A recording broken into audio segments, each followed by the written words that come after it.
Bonjour à toutes, une petite vidéo pour vous aider à corriger et à comprendre ces histoires de nomenclature. Donc je vais faire une vidéo pour l'exercice 3 et une vidéo pour l'exercice 4. On va reprendre des choses qu'on a déjà faites en classe, histoire que vous les ayez bien en tête et que vous puissiez vérifier que vous avez compris. Donc le début de l'exercice 3 ici, c'est sur les acides carboxyliques et les esters que l'on reconnaît pour les acides parce qu'il y a une liaison une double liaison entre le C et le O ici, puis un OH ici. Donc ça, ce que je vais essayer de l'entourer. Cette partie-là, c'est ce qu'on appelle la fonction acide carboxylique. Donc c'est ça qui va être savoir que c'est un acide.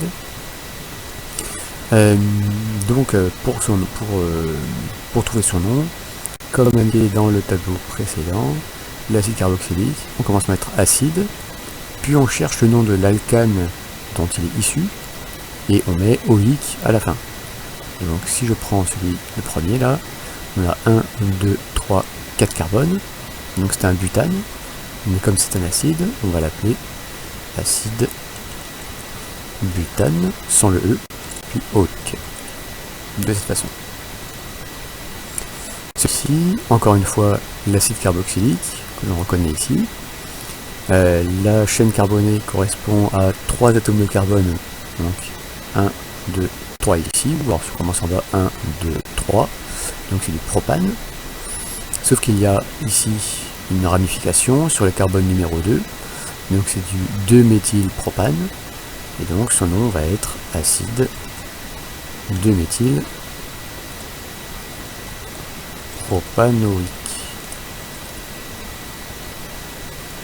Voilà. Ensuite, concernant les esters ressemblent beaucoup aux acides, puisqu'il y a une double liaison entre le carbone et l'oxygène, puis, encore une fois, un oxygène accroché au même carbone, sauf qu'au lieu d'avoir un H, il y a encore une chaîne carbonée, plus ou moins longue. Le nom, hop, on remonte dans le tableau. Il y a 2 chaînes carbonées, numéro 1, numéro 2. La première chaîne, c'est celle qui est du côté du C double liaison O. La deuxième chaîne, c'est qui est après le O tout seul, enfin le O avec simple liaison. Donc on commence par regarder l'alcane du côté numéro 1. Donc, hop, du côté numéro 1, donc C double liaison O ici, c'est cette alcane-là, il y a 2 carbones, donc c'est de l'éthyle, c'est de l'éthane. On regarde, hop. On met éthanoate, le nom commence par éthanoate.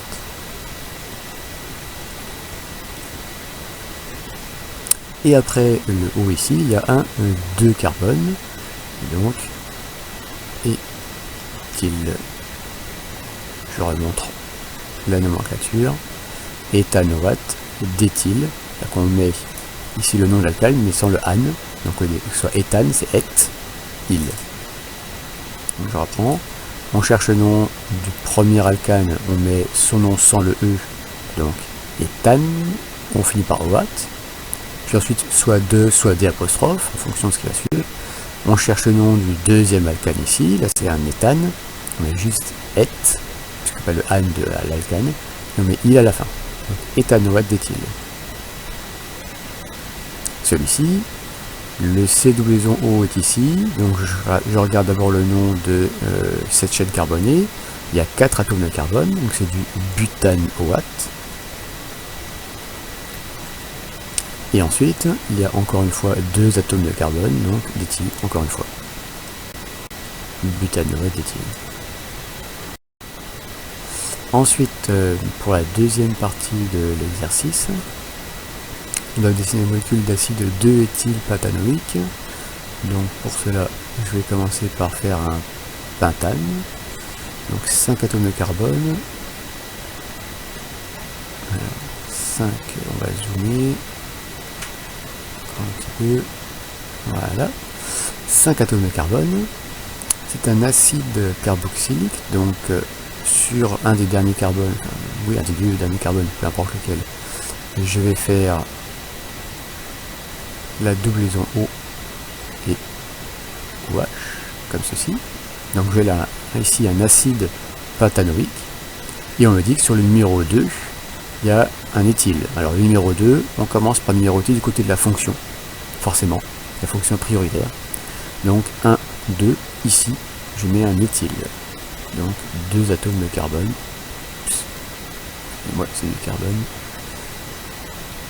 Hop. Voilà l'acide 2-éthyl pentanoïque. Ensuite, je vais faire un petit peu en dessous. Hop. Le méthylpropanoate de butyl. Donc, d'abord, j'ai un propanoate, donc un propane. Je commence par dessiner le propane, c'est-à-dire 3 atomes de carbone. Ensuite, comme c'est un ester, je peux déjà mettre la fonction ester, comme ceci. Ici, il va y avoir la deuxième chaîne carbonée, donc c'est du butyl. Hop, 4 atomes de carbone à partir d'ici. Voilà, 1, 2, 3, 4 atomes de carbone. On va dézoomer un tout petit peu. Un petit peu. Voilà. Et ensuite on me dit que c'est du méthylpropanoate. Là le propanoate, il y a un méthyle quelque part.